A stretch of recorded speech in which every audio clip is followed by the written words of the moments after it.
we're talking to Enable Ireland now, and we have on front of me we have Jason and we have Val, and you're very, very welcome to talking to us here at Disability Matters.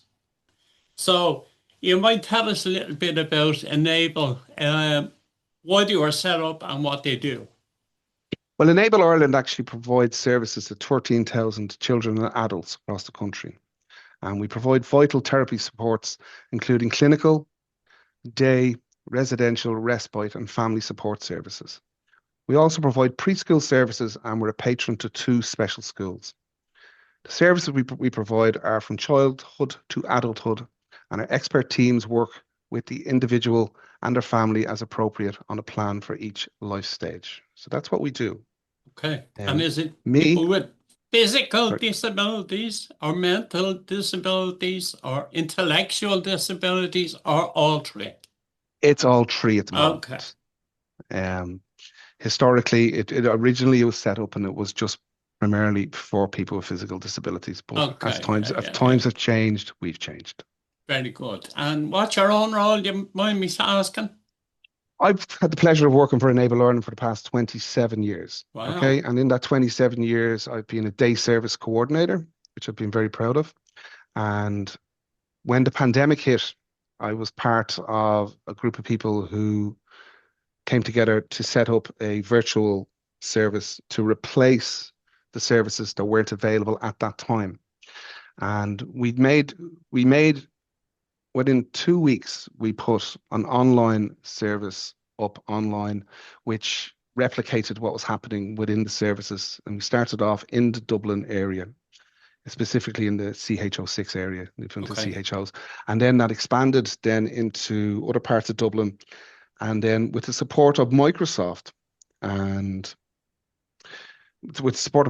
we expanded across the country and we replicated the service that we had as a virtual service across Enable Ireland's adult services, which was open to all Enable adult service owners at the time. What I would say is the service, we didn't envision it. We didn't think it was going to stay there when services reopened, but the demand was there. And there was people who didn't return to services immediately. And some people had made choices to be at home and they used our service at that time for that transition period. And the service is still going to this day, which is amazing. It's amazing. And it has grown and changed dramatically. What started off as a service, which was a welcome distraction from that COVID piece, which we don't be talking about too much. Which was that's a dirty word. It's an awful word, I know. There's 2 words and so what was happened then, and the need and what I would say is the nature of the service was very different. And when the services reopened, we've seen the virtual service being used more as an advocacy tool and with a focus mainly around the area of advocacy itself and for campaigns. And Val can speak a little bit about this and technology, to advocate on behalf of assistive technology and technology in general. So that's where it's at now. Very good. It's a vast organization. Enable Ireland itself is huge in what it delivers. And the virtual service runs and complements everything that happens within the services too, for adult services. And tell me this, is it all under the one umbrella? Is it run on a kind of a different businesses basis, all reporting into Enable Ireland? Well, the virtual service does. The virtual service it reports to Enable Ireland, and it's funded. It's funny about the virtual service. I need to say this as well. We're a very strange service in the context of what services are, because services primarily and what's funded by the HSE are services with 4 walls, basically a building, right? And so we're a very innovative, very new way of looking at how services can be provided. And recently, we started partnering and working with the HSE to do a scoping exercise across the country. This hasn't started yet, to see the need for virtual services across the country and across other services as well outside of Enable Ireland. So, Val, I'm going to bring you in there now, and you might explain what you do and how long you've been involved with Enable or Not. Oh God. But 100 years, is it? yeah. Well, it feels like that. Yeah. Now I started in the neighbor when I was 1. Yeah, and then as I told you, I did all my schooling through a neighbor, and I went, yeah, everything in the. And then as I told you, we in Dunleary where I work at the Okay, receptionist, we opened the Dunleary service in the Dunleary hub in 2000, and then I got the job as a federal service support worker in 2021, right. and I'm loving it. And are you talking directly with people? Yeah, yeah, I Right. And talk what kind of directly. issues come up? Oh, we will talk about advocacy about like in advocacy we would talk about things like housing Okay, and human rights and stuff like that. We held on smart home technology, stuff like that. Uh, we held we hosted for the first time we hosted our own webinar on smart home technology, which blew our minds because there was something like over 200 people at it. So wow. that was close. And there wasn't just 200 people from Ireland, there was America, Australia, Yeah, so yeah, that was really, really good.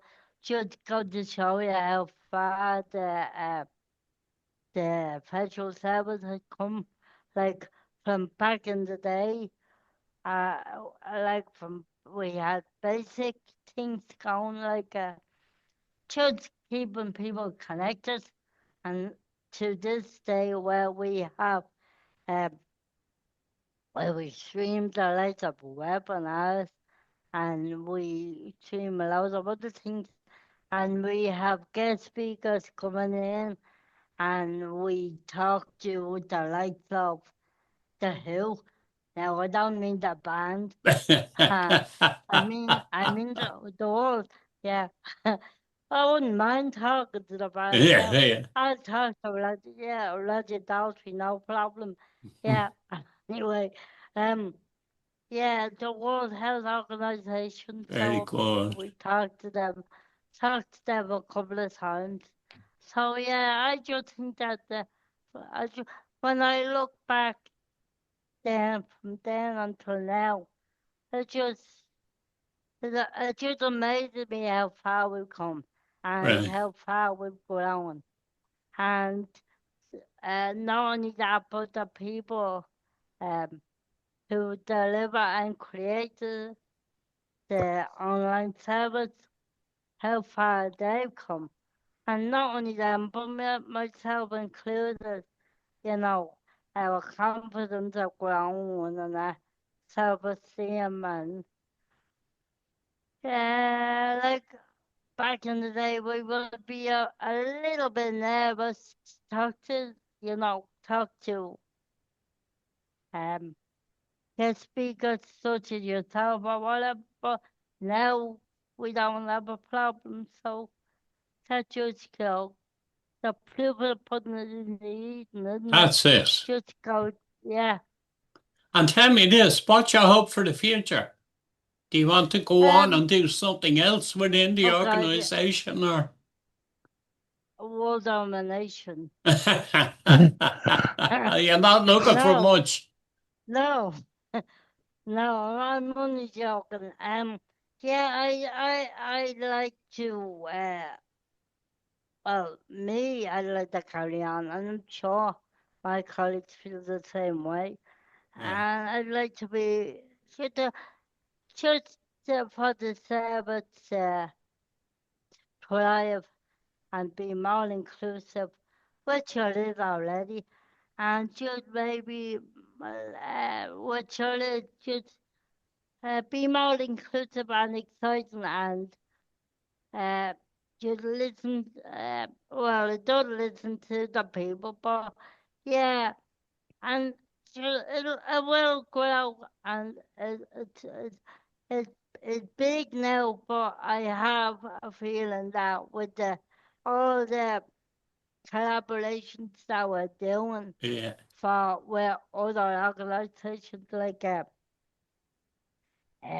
not only the video creation content that we're making, like by that I mean is we're not only enable Ireland's documents, but other people are asking us to make the documents or the flyers or the newsletters more accessible and more easy to read for people. So we would make it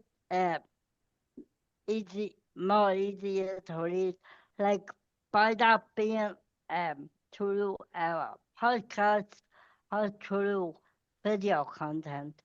And through video content it would be like having pictures of us and going step by step. Yeah.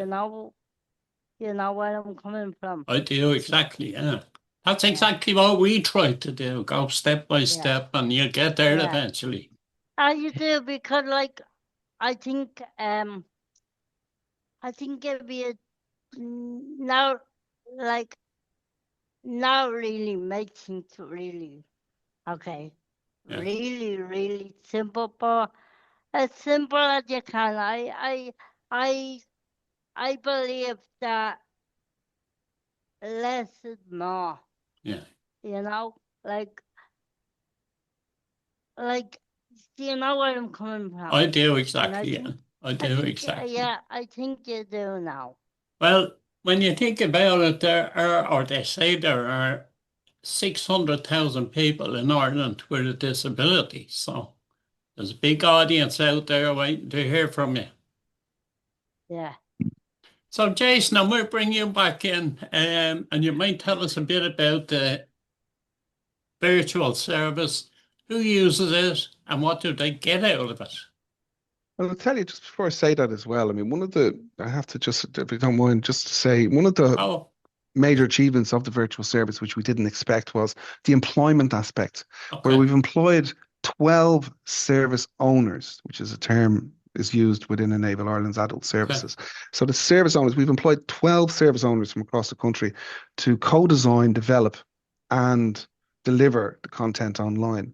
Oh, And the way that works is, we have Val and Pádraig here, and they would work as part of a team, and they would develop on a topic like, we say, housing, or more recently even the European Accessibility Act. And they developed a presentation for the European Accessibility Act, which they then went on, they developed an easy read guide to it. okay. They That's developed a a big tool. podcast. That's a It's great massive. tool. It really is, and I mean, and what was developed by the team was really well responded to outside of Okay. Enable Ireland. So when we look at our audience now, we think of our audience as something different, because everything we do is around advocating on behalf of what we feel passionate about and what's important to people with disabilities. So the platform of podcasting is part of what we do, okay, and so, as I say, the webinars as well. Our webinars is also part of what we do. So when you say who's the audience and who do we deliver to, across the country, we're still delivering to Enable Ireland's adult service owners. Okay. But through the content that we create and put out, it goes much further afield. Right. Like, as Valerie mentioned, the webinar which we just hosted had over 200 people in attendance, and that was a combination of adult service owners, staff from within Enable Ireland, and staff and adult service owners from other organisations throughout Ireland. And as Val mentioned, people from Australia and America were in attendance too, and other countries. Okay. So I see the virtual service having such a broad reach at this stage, that we've really moved on from where we were.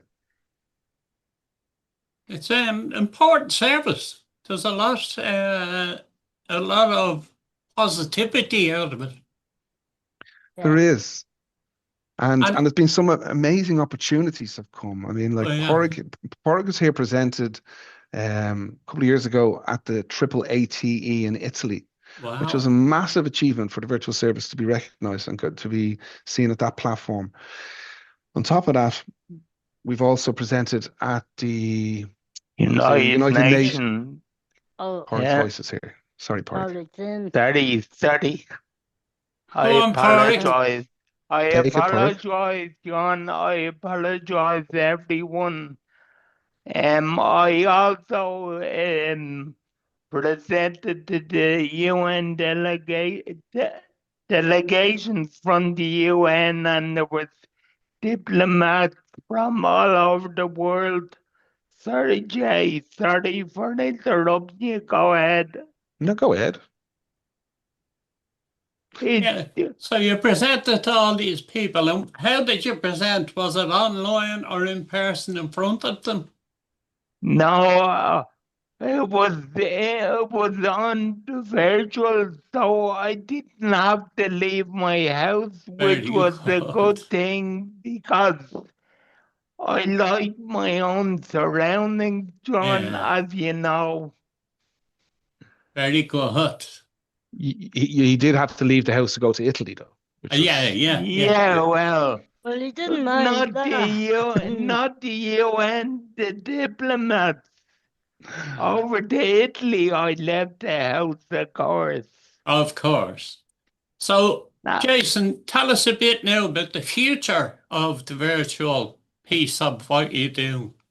Well, as I mentioned earlier, we're collaborating with the HSE to do this scoping exercise to see what the future of virtual services and what the need for it is across the country, because we still have people attending our service who don't attend day services, but are Right. part of it. And it was in a conversation I had with somebody yesterday, even like if you look at the waiting lists and look at who is trying to get into services, and you mentioned a figure there. What figure did you mention? For people? 600,000. 600,000 people in Ireland. So there's 600,000 people in Ireland, and we all know they're not getting services. Yeah, Not all of them are getting services. that's Sorry. right. They reckon And actually that about 45% of them get a service and the rest don't. but even at that 45%, they wouldn't all be attending services with the way No, no. services are today with hubs and I mean, like, there is so much, we have so much information, valuable information to share with people, and as well as the connectivity, which we can't lose the value of No, connecting with people who are remote and without service. The connecting with people is very, very important. So, that's vital. so the future depends on what comes out of this scoping Okay. piece we're going to do with the HSE and other organizations, and hopefully be able to tap into other people who are looking for service and see whether this suits. And then maybe that's where we're going to be in the future, you know? Are there any other areas of advocacy that haven't been mentioned yet? Pádraig. well, sorry, John, and Go ahead, sorry, man. everyone. Every week every Monday I host an advocacy session from 11 to 12. Right. And over the couple of years, I've hosted the session with presented on housing, like Val said earlier. We told people about accessible voting, like most people didn't know there's an accessible officer in your polling station, so I can't physically mark the card, Yeah. but the the accessible officer can can mark the card for me, but the accessible officer can only mark what you say, like Yeah. they Yeah. can't, yeah. And we done voting, we done special session on the budget, We have guest speakers from the ILMI, which is the Independent Living Movement of Yeah. Ireland, the FI, Disability Federation of Ireland, and then on Make Way Day, which I'm sure you know about, we publicize that more than we help the DFI in publicizing that campaign. So, Pádraig, tell us a bit about your role and what you do for Enable. Hello, John. I'm Pádraig, as you said, and I'm a virtual service support worker, and I host advocacy sessions once a week where we talked about the general election. We talked about voting and the election, make it more accessible. We talk about housing. Recently, we had a webinar that went over 200 people, and we had people that came from Australia, America, England, all over. So that was well documented. Yeah. And we were talking earlier about being in Enable Ireland.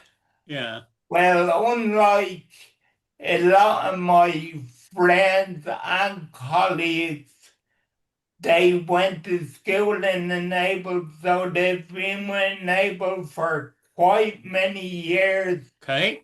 I only recently, well, not recently, I joined Enable in 2010.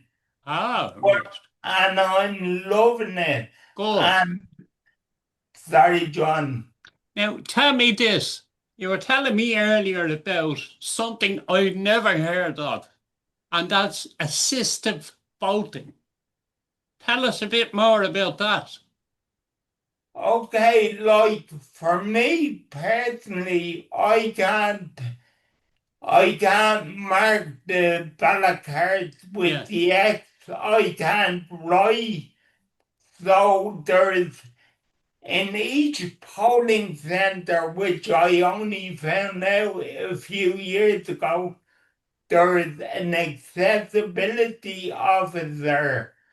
And when you go down and and decide who you want to vote for, you call the accessibility officer and they can mark your paper who you want to vote for.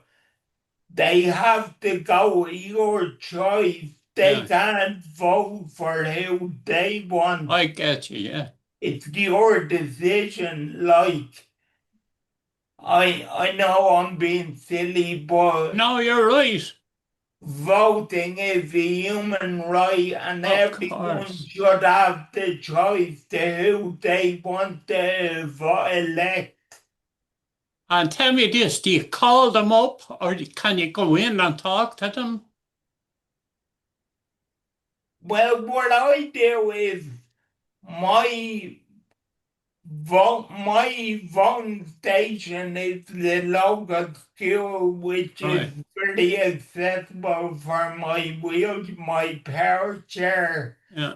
So I go up myself, because I go up myself and I go into the old school, and the accessibility officer is in her office, and I just knock at the door and tell her I need her assistance for a few minutes.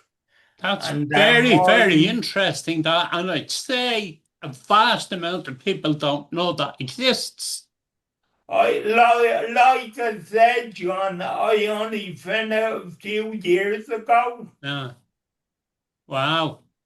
And Liz, we might get you back in there. Valerie, sorry, I'm calling you Liz. How stupid am I? I might get you back in and just tell us a bit about the future. What's the future going to hold for you outside of work? You mean in the virtual? Outside of work. Forget about work. Uh, Life. What's life going to do for you in the future? What life gonna do for me in the future? Well, I hope it's going to be fairly rewarding because I hope to marry a man with a bad cough. I'm very old. No, no, no, I'm only joking. I'm only joking. Yeah, I don't, well, to be honest with you, I hope to be happy. That's all I want, and I really hope to, my aim all my life was to help people, and through the virtual, I think I am helping people, and if when I know I am, so that's my work done. Yeah, So brilliant. yeah. And Jason, when you talk to Pádraig and Valerie, they're the reason why you enable do what they do. Sorry, I get a bit tongue-tied every so often. They are. And Yeah, that's Enable Ireland is there to help and to support people to live the lives of their own yeah, choosing, basically. And that's Yeah, something that we yeah. really stand by. We're very, very person-centered. It's all around what the individual wants, what their needs are, but most importantly, what they want, you know? yeah, We're very, very, very proud of the services that we provide. And I do want to say advocacy does exist within the structures of Enable Ireland, and that's very yeah, important to mention that too. It's not just the virtual service. Within Enable Ireland, you've got a service owner council who yeah. have a big say in what happens, and then we've got a Yeah. service owner sitting on the board of directors as well. Okay. And that's been in place for many, many a year now. Well, that's very important. Yeah. That's very Yes. progressive because that doesn't happen. I I consider Enable Ireland services to be actually progressive. And if they Yeah. weren't as progressive, I want to say we wouldn't have invested in our service, a virtual service, which is quite different to other services too. Yeah. So I mean, that's we are Enable Ireland, but what I'm saying is they invested in our virtual service in order to help it grow and become what it is, I and guess. now it's to take that to the next level after that. Well, look, it's great to talk to the three of you. Thank you so Thank much you. for coming Thank on. you. Forget about what Thank happened you very earlier. much. Great to chat to you all, and thanks for talking to us here on Disability Matters.